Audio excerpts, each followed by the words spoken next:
Meu irmão, minha irmã, sou o padre Valdenir Brandi, da Paróquia Maria Mãe da Unidade. Pertencemos à Diocese de Apucarana, Estado do Paraná. Estamos nesta manhã de domingo da 11ª semana do Tempo Comum, dia 14 de junho, para refletirmos o Evangelho de São Mateus, capítulo 9, versículo 36, e depois capítulo 10, do 1 ao 8. O Senhor esteja convosco, Ele está no meio de nós. Proclamação do Evangelho de Jesus Cristo segundo Mateus. Glória a vós, o Senhor. Ao ver a multidão, teve compaixão dela, porque estava cansada e abatida como ovelha sem pastor. Então disse aos seus discípulos: A colheita é grande, mas pouco os operários. Pedi, pois, ao Senhor da colheita que envie operários para a sua colheita. Chamou os 12 discípulos e deu-lhes autoridade de expulsar os espíritos impuros e de curar toda sorte de males e enfermidades. Estes são os nomes dos 12 apóstolos. Primeiro, Simão, também chamado Pedro, e André, seu irmão, Tiago, filho de Zebedeu, e João, seu irmão, Filipe e Bartolomeu, Tomé e Mateus, o publicano, Tiago, filho de Alfeu, e Tadeu, Simão, o zelota, e Judas Iscariotes, aquele que o entregou. Jesus enviou esses 12 com estas recomendações: Não tomeis o caminho dos gentios, nem entreis em cidade dos samaritanos, dirigi-vos antes às ovelhas perdidas da casa de Israel. Dirigindo-vos a elas, proclamai que o reino dos céus está próximo. Curai os doentes, ressuscitai os mortos, purificai os leprosos, expulsai os demônios, de graça recebeste, de graça dai. Palavra da salvação. Glória a vós, o Senhor. Queridos irmãos e irmãs, nesse domingo, o texto que ouvimos do Evangelho, ele inclui a introdução a uma parte da descrição do chamado e do envio dos discípulos. Mateus explica que essa missão a qual Deus chama os discípulos é a expressão da solicitude de Deus que quer oferecer ao seu povo a salvação. Mateus, que escreve para uma comunidade onde existia um número significativo de crentes de origem judaica, vai usar para transmitir esta mensagem imagens do Antigo Testamento e familiares aos judeus.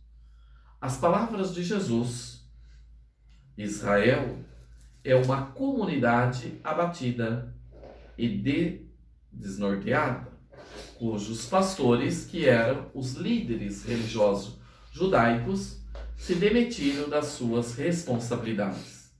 Eles são esses maus pastores de que falam os profetas. O coração de Deus está, no entanto, cheio de compaixão por este rebanho, abatido e desanimado.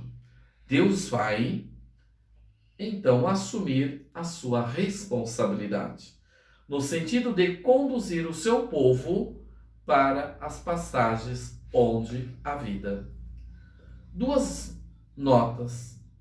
A referência à messe indica que a missão de Jesus é urgente, que já há muito tempo para levar ao cumprimento. E a referência ao pedido, que deve ser feito ao Senhor da messe. Um apelo a que a comunidade contemple a missão como obra de Deus. Depois vem o chamado dos discípulos. Mateus começa por deixar claro que a iniciativa de chamar é sempre de Jesus. Chamou-os. Não há qualquer explicação sobre os critérios. Mas depois Mateus aponta o número dos discípulos. E vejam, a messe é grande, poucos são os operários. É preciso de trabalhadores para ceifar, para trabalhar. E assim Jesus vai chamando, convidando. E devemos fazer atenção. Jesus não chama pessoas perfeitas, não chama santos, mas Jesus vai capacitando aqueles que o chamam. Depois, a missão dos discípulos é lutar contra tudo aquilo que seja de caráter físico, seja de caráter espiritual, que destrói a vida e a felicidade do homem. Eles têm que denunciar a maldade, a injustiça. Finalmente, Mateus diz o nome dos discípulos. E essa lista, apresentada por vários evangelistas, apresentam diferenças. Em qualquer caso, Pedro encabeça sempre a lista e Judas Iscariotes a fecha. Provavelmente esses dois tinham uma função dentro da comunidade. Pedro, que depois se torna o primeiro Papa, onde Jesus vai edificar a sua igreja.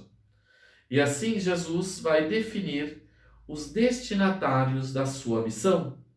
Numa primeira fase, as ovelhas perdidas da casa de Israel.